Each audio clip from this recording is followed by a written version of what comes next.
think, well, I know for a fact, at least for me, that I have many people that I know that I think are good people or friendly, or maybe I count them as my friends. But a quote by Abraham Lincoln says, "Nearly all men can stand adversity, but if you want to test a man's character, give him power."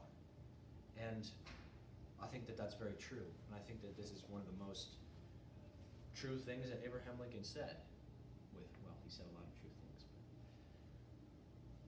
But of course, when you have friends or people that you know, you think that they're great people or friendly towards you, and even through hard times, they can be great. But to begin with, in literature, we see much of this. We see a character that seems to be a good friend or an ally.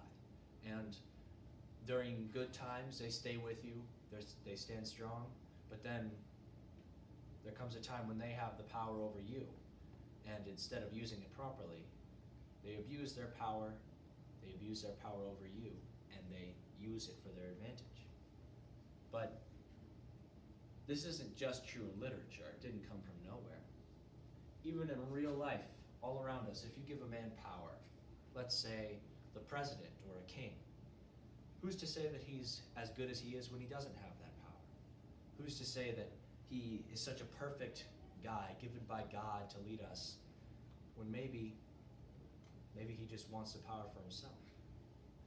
And this happens everywhere, not just in America, not just in the Americas, anywhere. It's everywhere, in every country, every corner of the world, and I don't even know where it started. But I think that's part of what makes us human.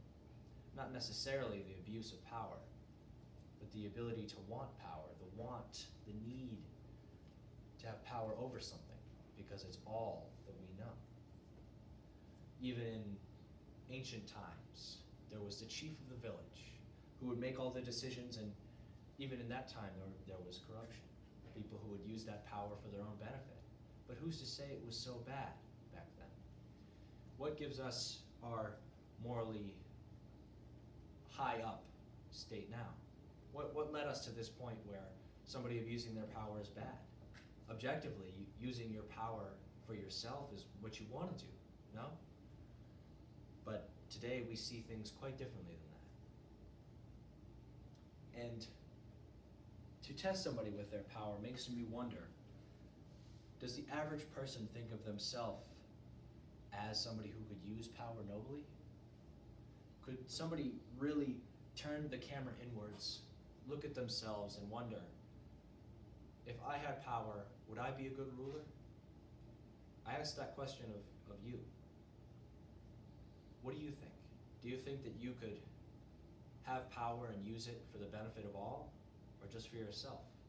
And I ask you to take the time to think if that's something bad or good, whatever answer there is. If you would abuse that power, is that good? Is that bad? Does it even matter? That's what I ask you.